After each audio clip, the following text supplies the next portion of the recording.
Young Alexander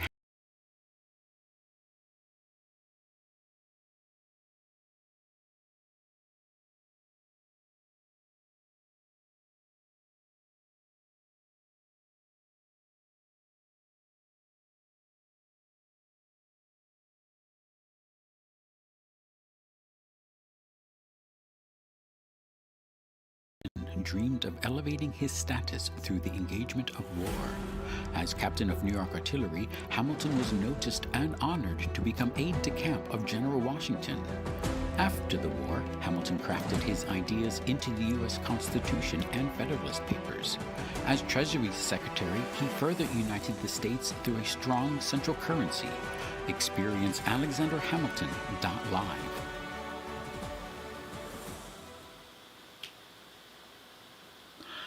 Hello, welcome to Independence Hall.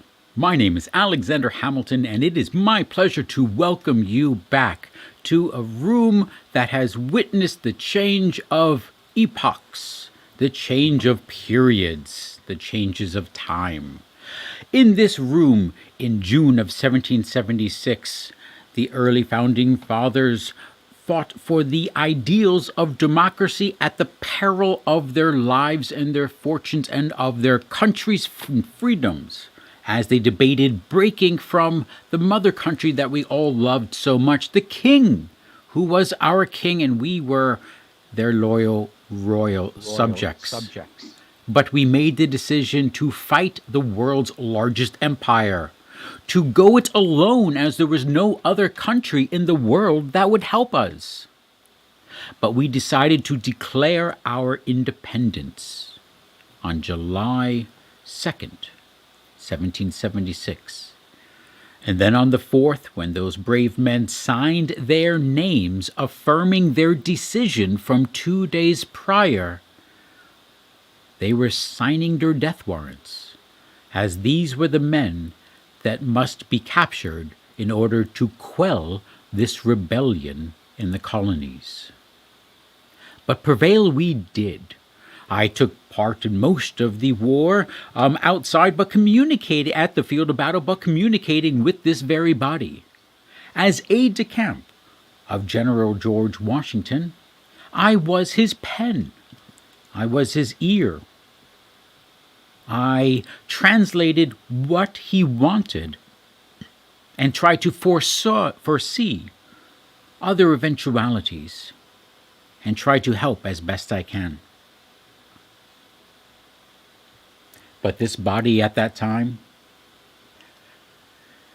they could not provide us the means necessary for winning the war. They could not provide us food, often, or muskets, or uniforms. We were at our own, on the mercy of the land, giving promissory notes to those farmers to which we've confiscated some of their goods, or borrowed some of their items. Soldiers being paid in continental dollars, such script which eventually became almost worthless. I lived these things during the American Revolutionary War, and so after the war was over, I wanted to come back here again. I worked very hard for it. I was a lawyer, of course, in New York, but I was able to get about half a dozen gentlemen over to Annapolis in '85.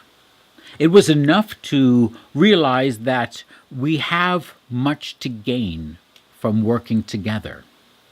Because now that we have lost our common enemy of Great Britain, who are we left to fight but amongst the different states? For everyone is sovereign to their state at this time. The concept of a country of America does not yet exist in everyone's mind. They understand the monarchy, they understand hereditary rule, as do I. We understand about passing on to future generations. But what we are creating here, it's On a personal level, all about our liberties and our rights, and on a collective level, it is about our possibilities as a community, what we can achieve together. Hence, during the convention in '87, I put forth ideals for a strong government. Too strong for the likes of many, but of course you know that if you want 5 of something, you ask for 7 or 8, such as politics.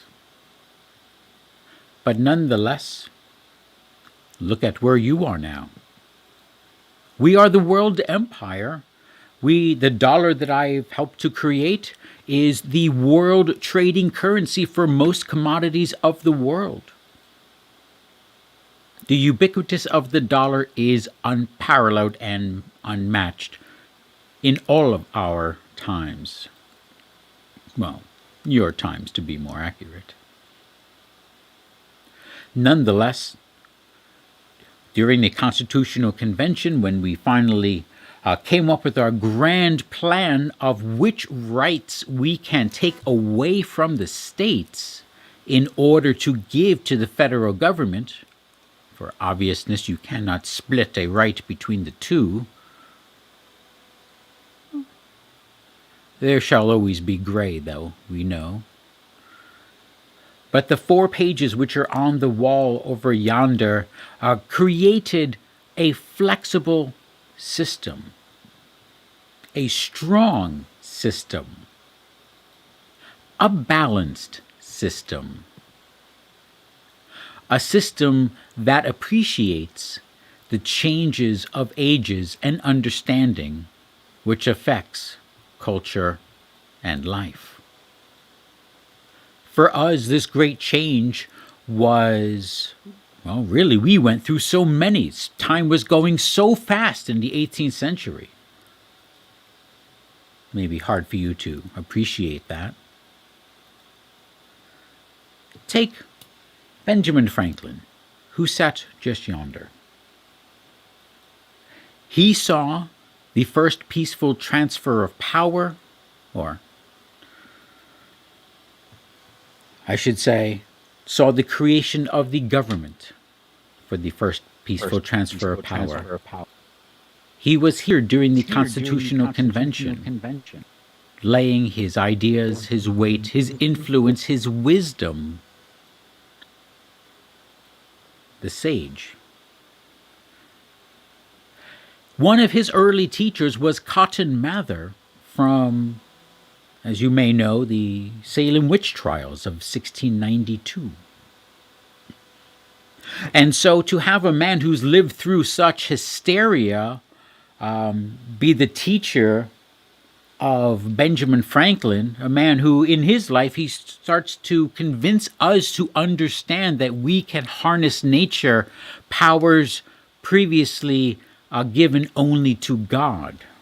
For if you place a lightning rod on top of your house to direct the energy down to the ground, then you might not be accused of some impropriety, some reason for God to smite you in your house. So we start to understand life. We start to understand life in different areas of the world. We start to appreciate our confidence in our understanding. Everything from the long history of the colonists, starting with Jamestown in 1607, after 170 years, and through such great changes like the Scottish Enlightenment, as well as the great French thinkers of the time, we are becoming awakened to the possibilities of man.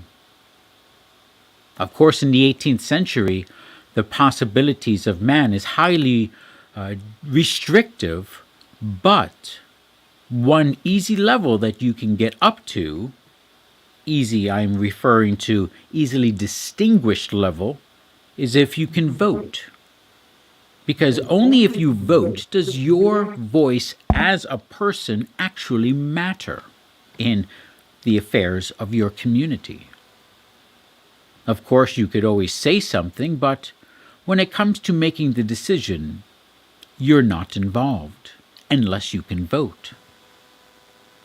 And so the right to vote has been limited to those deemed most suited for the responsibility, the most eager to take the time necessary to understand the ideas being debated and have a clear understanding of a way forward, a planned way forward. So these are such things that we talk about and more at the Debate for Independence, our VR play, which is happening in 2 weeks' time. Please learn more at alexanderhamilton.live. Have a good day.